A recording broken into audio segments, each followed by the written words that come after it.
annagu dad self defense ku jira oo naftooda iyo guryahooda iyo maalkooda iyo sharaftooda ilaashanayaan nahay inta qof naga nool yahayna xaaladaas aanu ku sugnaanaynaa ilaa aanu ku guuleysanayno inaanu dadkayaga iyo dalkayaga aanu u madax bannaanaano qiimo kasta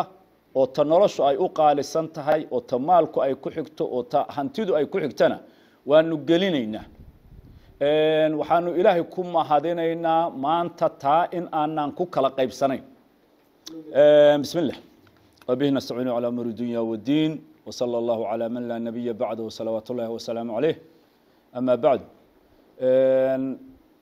ورصحافدات كان وحنو سينينا هيدها نروجيدا لوكال كأه سوماليا كشقية oo soo booqday magaalada Laascaanood si ay u ogaadaan dhibaatada magaalada ka jirta waxaan filayaa magaalada waa soo dhaxmarteen burburka gaaray waad aragteen dhimashada dadka soo gaadhay waad aragteen magaaladan in ku dhow 500 oo kun oo qof baa ku noolayd maantana 50 kun oo qof gudaheeda kuma ay sugna waxa qaxiyay daadad iyo duufaano iyo dhulgariir iyo dhibaato kale oo ka dhacday maaha waa duulaanka iyo xabadda iyo madfaca maamulka Somaliland uu la dhacay magaalada dhimashadu 150 madaxay la galaysaa in ku dhoweeye dhaawacu 500 kor buu u dhaafay guryaha dumay madaafiicdu ku dhacday xaafado dhan baaba horta baabaayo aan la geli karayn oo dhulka la siman intii aad aragteen idinku ishiina ku soo aragteen waxaan umaleeyaa kuntameeye inay tahay xaafadihii annagu aanu joognay ma xaafadihii xabadu ka socotay labada dhinac xabadu kaga dhacaysay ay dhulka la dhigeen maaha bariga magaalada ahaa idinkuna aydan gali karayn oo naftiina aydan ku aamini karayn oo xabadu ilaa saakadan ay ka socotay waad aragteen dadka madfacu ku soo dhacayo iyo dadka shacabka ah iyo dhalinyarada magaalada difaacanaysa ee rag iyo dumar bale xabaal wadareedadii markii la kala aasi kari waayay cagafta lagu aasay waad arkayseen waxaasi wax indhaha laga qarin karo ama muuse uu dadi karo ama uu oran karo argagixisa meesha ku dagaalamaysa ama uu oran karo nabadgelya ka jirta iyo barwaaqo iyo bashbash ma ay aha waana wax lagu xisaabtami doono oo waa war criminal dambi dagaal baa magaaladan ka dhacaya cad maanta meel kale oo adduunka ka dhacayaan Ukraine ahayn ayan jirin dacwadeediina waanu gaarsiinay ciday khusaysay ama human rights watch ka noqoto ama international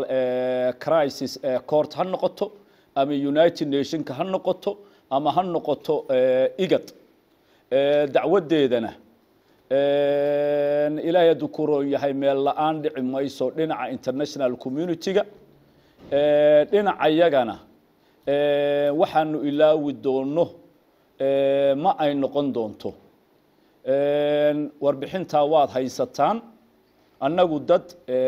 self defense ku jira oo naftooda iyo guryahooda iyo maalkooda iyo sharaftooda ilaashanayaan nahay inta qof naga nool yahayna xaaladaas aanu ku sugnaanaynaa ilaa aanu ku guuleysanayno inaanu dadkayaga iyo dalkayaga aanu u madax bannaanaano qiimo kasta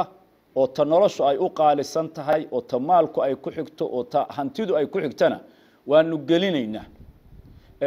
waxaanu ilaahay ku mahadinaynaa maanta taa in aanan ku kala qaybsanayn in dhibaatadii ayna soo kartay enough ay tahay maanta in geeri iyo gobonnimo wax nooga dhaxeeya ayan jirin waxaan ugu baaqaynaa inta danaynaysa arrimaha Soomaalida inta ilaahay ku Soomaalida kale arrintan arrin indhaha laga qarsan karo ama laga aamusi karo ama iska tegaysa inayan ahayn waxtarku wuxuu ku jiraa in qofka khaldanna khaladka loo sheego la yiraahdo muusow wanaag kama imaanayo waxaan duqaynayaa laascaano dadkeedaan laynayaa khasab baan ku ogolaysiinayaa waxa aan rabo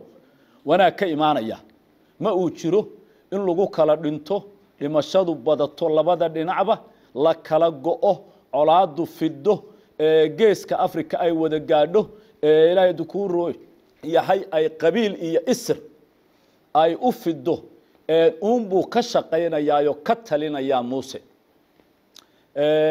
ciddii gacanta ka qaban lahayd waa loo baahan yahay ciddii u bareeri lahayd waa loo baahan yahay ciddii oran lahayd annagu waa ishaynaaye ciddii marka lala safto wanaaga waxaa la yiraahdaa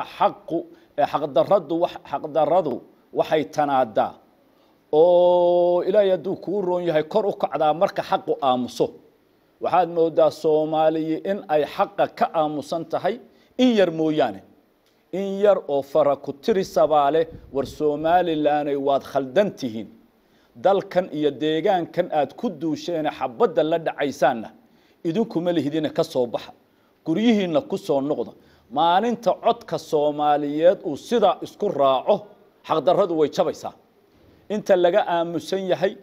ee la leeyahay labada dhinacba xabada ha joojiyaan labada dhinac xabada joojinaya waa kuwe manikan xabada madaxa lagaga hayo ee la dhacaya la leeyahay isdhiib hadii taa aad ku talinaysaan Soomaaliya isdhiibi mayno deegaanka iyaga iyo dalka iyagana naloogu talin maayo khasabna naloogu talin maayo inta Soomaaliya iyo international community-gan qoranaya leh labada dhinac waxaan u sheegaynaa in ay xabad joojinta ama xaaladda ay hoos u dhigaan arinta ku soo dhawaada cidda khaldan khaladka loo sheego calina garle caydiidna garle nabadgelyana ku imaan mayso horumarna kuma imaanayo maanta waxaan u malaynayaa warbaahintii Soomaaliyeed ee localka ahayd iyo warbaahintii caalamiga ahaydba waa ay timid waana ka makhraati waxaanu sheegaynay waa nala arkay waad baahin doontaan